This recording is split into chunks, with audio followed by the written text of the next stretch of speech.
The moving truck rumbled away, leaving Emily staring up at the imposing Victorian house. Its paint peeled, and ivy crawled like grasping fingers across the brick facade. The windows, dark and vacant, seemed to watch her with chilling intensity. A shiver ran down Emily's spine. This wasn't the cozy home she'd imagined. This house held secrets. Inside, the air hung heavy with the scent of dust and decay. Boxes lined the hallways, their contents a mystery waiting to be revealed.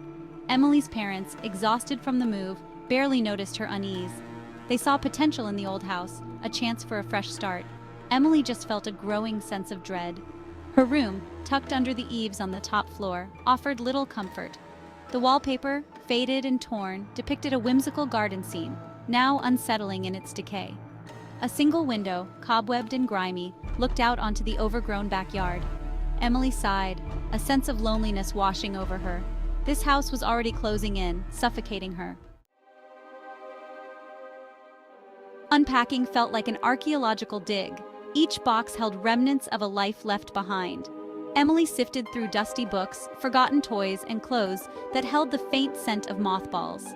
As she reached the bottom of a particularly heavy box, her fingers brushed against something hard and leather-bound. It was a diary. Its cover, once a deep crimson, was now faded to a dull brown. Intricate gold lettering adorned the front, barely visible beneath the grime. Curiosity piqued, Emily carefully opened the diary. The pages, yellowed and brittle, were filled with elegant cursive. The ink faded, but still legible. The words spoke of another time, another life. The diary belonged to a girl named Amelia, who had lived in the house a century earlier. Emily devoured Amelia's words, captivated by her tales of grand parties, forbidden romances, and a longing for something more. As Emily read, she felt a strange connection to Amelia, as if their lives were separated by time but intertwined by the house itself. One entry, dated a week before Amelia's disappearance, caught Emily's eye. "I wish for a miracle," Amelia had written, "something to make life exciting again." The words resonated with Emily. She too wished for something more, something to break the monotony of her new life.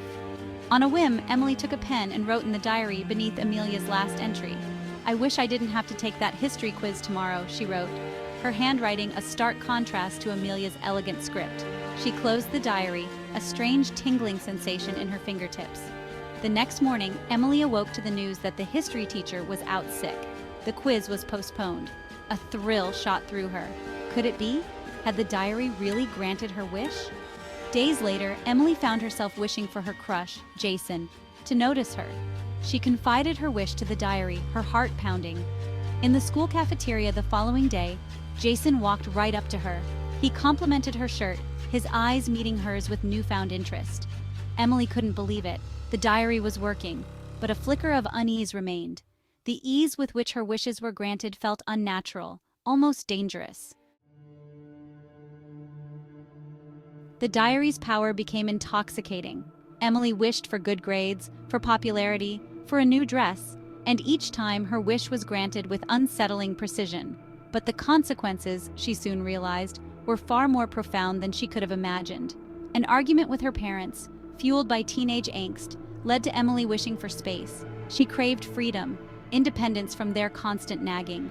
The next day, her parents seemed distant, their eyes filled with a strange emptiness when they looked at her. They barely spoke to her, their conversations clipped and formal. The space she had wished for had become a chasm of icy silence, chilling her to the bone. Emily realized, with a growing sense of horror, that the diary was twisting her desires, turning them against her in ways she could never have anticipated. Her room, once a sanctuary, now felt like a prison. The shadows seemed to deepen, and the silence was broken only by the creaking of the old house settling around her. Fear, cold and sharp, pierced through Emily's newfound confidence. The diary, once a source of excitement, now filled her with dread.